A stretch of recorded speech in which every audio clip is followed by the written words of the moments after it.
to the Jazz Ranch, dudes, hip cats, groovy chicks, cowpokes. Welcome to the only ranch where you can ride horses with the cowboys and then sit around the campfire singing bebop tunes. Anyway, welcome. This evening I'm playing for you the song Yesterday, and then I'm going to talk about it. I'm going to break it down for you and talk about what makes it a great song. Now, according to the World Book of Records, the Guinness World Records book, Yesterday has the most cover versions of all time, of all songs in history. In other words, it has 2,200 versions that have been recorded of the song by different artists by the year 2000. Now, by now, it probably has over 3,000 versions, and many of those are by well-known artists like Elvis Presley, Frank Sinatra, Bob Dylan, Ray Charles. I mean, you know, people like this. And then in the jazz world, you have people like Wes Montgomery, the Modern Jazz Quartet, Lee Morgan, and many others. I'm going to give you a list later on, but I want to give you a few facts. First of all, Yesterday was on the #1 hit on Billboard for 4 weeks. And the only other song that was that long was 9 weeks, which was Hey Jude. And actually, the Beatles had 20 #1 hits, more than any other artist. And Michael Jackson had 10 #1 hits, so that shows you. Now, they actually had 5 #1 hits, or they had 5 hits on the top 10 at one time. You'll see this list here. Now, here's a picture of the sheet music. It was actually written, the song was written by Paul McCartney and credited to Lennon and McCartney. Lennon might have helped out in some ways, but it took Paul about a year to write this song and to complete it, and it was released in '65. And it's been recorded by other artists ever since that year. Every year there have been a number of artists that have recorded this song up until the present day. And a couple more facts, interesting facts.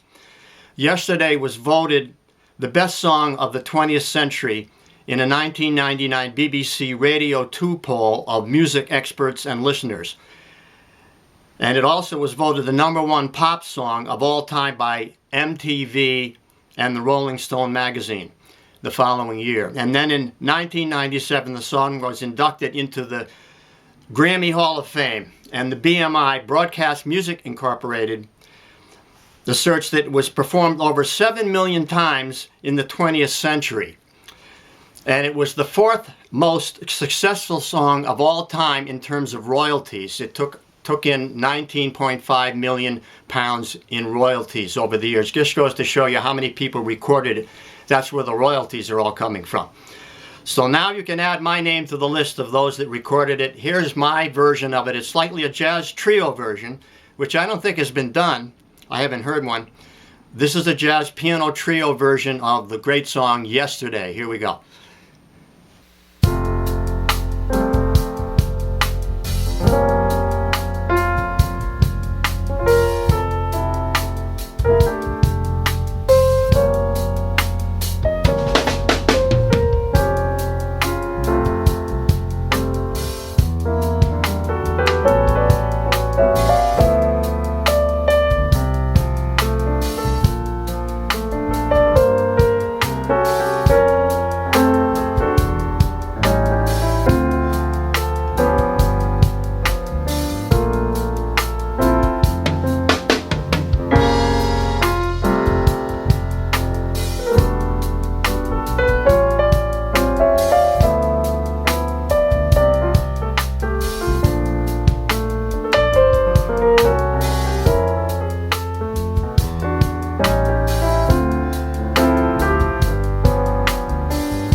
we're going to go through the list of criteria you just saw of what makes a great song. And I'm going to show how it works in this song, Yesterday. The first thing is melody, number one. Now, melody should be memorable and singable, and preferably would have some type of motive, something that makes it memorable. And in this case, it has the simple phrase right at the beginning. Yesterday. Yesterday.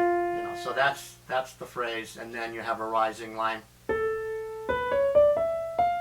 All my troubles seemed so far away. Now that rhymes, and it also is the same type of phrase as the beginning. And then a descending line. Now it looks as though they're here to stay. There you have it again. Oh, I believe in yesterday. So there you have it. There's your motive.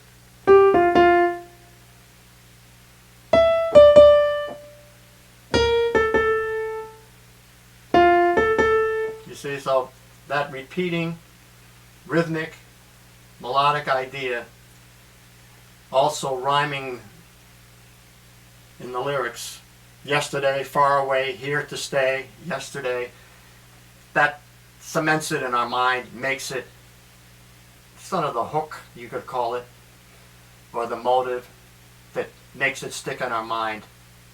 And then it repeats on the next segment of the song, or the next part of the verse. Suddenly, used to be, hanging over me, suddenly.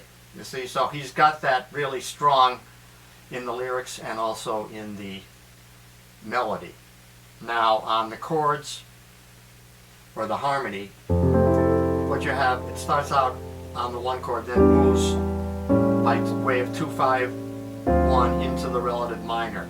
So you have the E minor 7, or it could be half diminished if you want. Then to the 3-chord in dominant form, 2-5-1 into the relative minor, which the Beatles did a lot in a lot of their songs, relative minor. So you have a 2-5-1, cycle of fifths right away. Then you have a descending line, D minor, then it goes to C, D minor, or it's really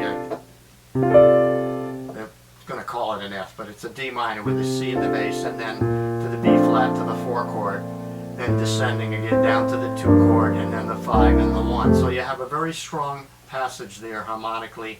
2-5-1 into relative minor, descending line down to the 4 chord, right down the scale. D, C, B flat, A, down to the 2 chord, then a 5-1. So that's a very strong harmonic passage. And then it just kind of repeats that in the bridge. Does the 2-5 into the relative minor, it goes down the scale.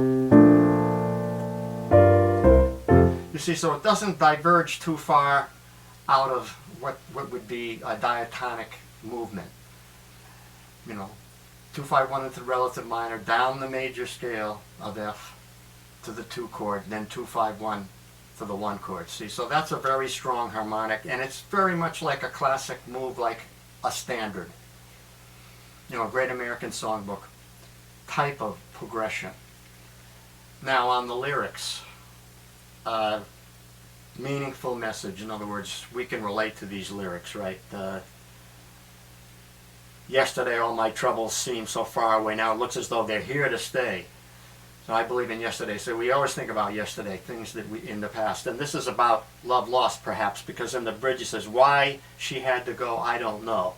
She wouldn't say. So this is about being dumped, or being a dumpy, or a dumper. No, a dumpy or a dumper. In other words, he's talking about being dumped, or possibly his mother, who passed away when he was fairly young. But he said, I said something wrong, now I long for yesterday. Did I say something wrong? So we can all relate to these lyrics. Check them out, and you'll find that these have a universal appeal. And now, popularity. This was a bestseller. Sold a million copies in 5 weeks, this recording. And it was on the Billboard Hot 100, #1 for 4 weeks. and it has retained its popularity through the years. From 1965, it has been the most recorded song in history. So it's been popular, and it has a universality worldwide charts. It's been recognized throughout the world as a great song. It has had longevity, popular through the ages. It was released in '65, and every year it has been recorded by a number of different artists. And I have a link to that so you can see who recorded it and what years they recorded it in. It's quite a list. 2,200 different artists from 1965 to 2000. Now, adaptability, you'll see that these artists have all different styles. You know, here's a list. Okay, here's a list of popular artists. Adaptability to various styles and interpretations. You know, each of these artists have a different style.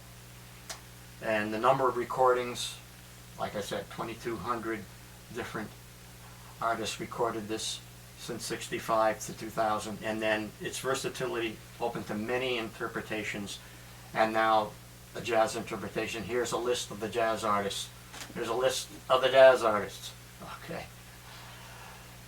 And then you heard my interpretation. So there, going down through the list, that we checked off each one of these categories on this song. And so now write to me, tell me how this song relates to you and how you might have learned something by looking at this video. So until next time, we'll have a sign off here. Okay, signing off from the Jazz Ranch. Thanks for tuning in. Hope you enjoyed this version of Yesterday by the Beatles. And please write to me. I love to hear from you. I always try to, respond to all comments. If you give me enough time, I will respond to your comment. And if you are interested in having the score, my arrangement for this song, please write to me. Eventually be on my new website. I have to learn WordPress and start loading on the scores to my new website.